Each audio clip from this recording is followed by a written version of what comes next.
ಉಸ್ತುವಾರಿ ಸಚಿವರಾದಿಯಾಗಿ ಕ್ಷೇತ್ರದ ಶಾಸಕರು ಚಿಂತನೆ ಮಾಡದಿರುವ ಕ್ಷೇತ್ರದ ಎಸ್ಎಲ್ಸಿ ಫಲಿತಾಂಶ ಕುಸಿದಿರುವುದರ ಬಗ್ಗೆ ತಿಂಗಳ ಹಿಂದಷ್ಟೇ ಬಂದು ಕ್ಷೇತ್ರದ ಮಾಹಿತಿ ಕಲೆ ಹಾಕುತ್ತಿದ್ದ ದಂಡಾಧಿಕಾರಿಗಳು ಕುಸಿದಿರುವ ಎಸ್ಎಲ್ಸಿ ಫಲಿತಾಂಶ ಜಿಗಿಯಬೇಕಾದರೆ ಎದುರಾದ ನ್ಯೂನತೆಗಳ ಬಗ್ಗೆ ಪಂಚಾಯಿತಿ ಪಿಡಿಒಗಳು ಪ್ರೌಢಶಾಲಾ ಮುಖ್ಯ ಶಿಕ್ಷಕರ ಸಭೆ ಕರೆದು ಚರ್ಚೆ ನಡೆಸಿ ಮಾದರಿ ದಂಡಾಧಿಕಾರಿಯಾಗಿದ್ದಾರೆ ಬೊಂಬೆ ನಗರಿಯ ತಹಸೀಲ್ದಾರ್ ಗಿರೀಶ್ ರವರು.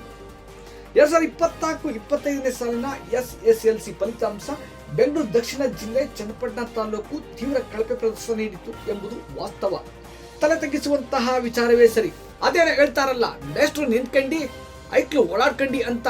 ಕುಸಿದಿರುವ ಫಲಿತಾಂಶವನ್ನು ಮತ್ತೆ ಸರಿಪಡಿಸಲು ಶಿಕ್ಷಕ ವರ್ಗ ಯಾವುದೇ ರೀತಿಯಲ್ಲಿ ಕ್ರಮ ಕೈಗೊಳ್ಳದಿರುವುದು, ಅದರಲ್ಲೂ ತಾಲೂಕು ಬಿಇಒ ಸಾಹೇಬರು ಸಭೆಗೆ ಆಬ್ಸೆಂಟ್ ಆಗಿರುವುದು ಕೂಡ ಅವರ ಎಸ್ಎಲ್ಸಿ ಫಲಿತಾಂಶದ ಕಾಳಜಿಯನ್ನು ಎತ್ತಿ ತೋರಿಸುತ್ತದೆ ಎಂಬುದರಲ್ಲಿ ಎರಡು ಮಾತಿಲ್ಲ.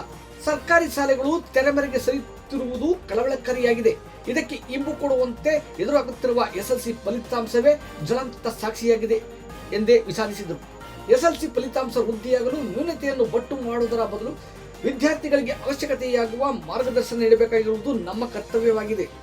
ನಾನೇ ಎಸ್ಎಲ್ಸಿ ವಿದ್ಯಾರ್ಥಿಗಳಿಗೆ ಎಸ್ಎಲ್ಸಿ ಪರೀಕ್ಷೆಯನ್ನು ಎದುರಿಸುವುದು ಹಾಗೂ ಪ್ರಶ್ನಾವಳಿ ಹಾಗೂ ಉತ್ತರಗಳ ಮಾರ್ಗಸೂಚಿಯನ್ನು ಬೋಧಿಸುವುದಾಗಿ ದಂಡಾಧಿಕಾರಿ ಹೇಳುತ್ತಾರೆಂದರೆ ಅವರ ಕರ್ತವ್ಯ ಪಾಲನೆಗೆ ಎಷ್ಟು ಶ್ಲಾಘನೆ ಮಾಡಿದರೂ ಸಾಲದು.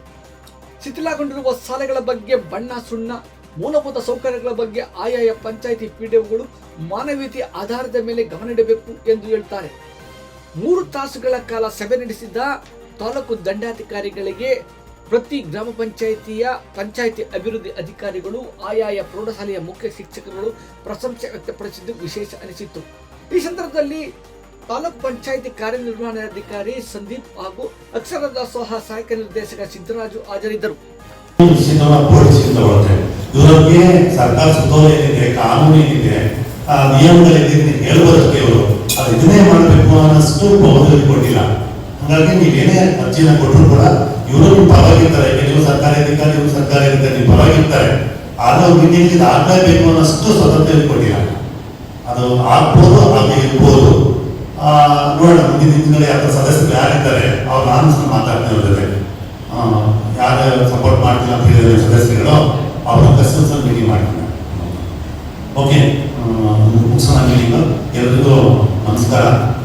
ಇವತ್ತು ಖುಷಿ ಏನಂತಾದ್ರೆ ಸರ್ಕಾರಿ ಶಿಕ್ಷಕರು, ಮುಖ್ಯ ಶಿಕ್ಷಕರು ಬಂದಿದ್ದಾರೆ. ಎಲ್ಲರೂ ಕೂಡ ಇದು ಮಾಡ್ಕೊಂಡು, ಯಾಕೆ ನಿಮ್ಮ ಸಮಸ್ಯೆಗಳಿಗೆ ಸ್ಪಂದಿಸಬೇಕಾಗಿದ್ದು ಬಂದಿದ್ದೀರಾ, ಹೌದಲ್ಲ?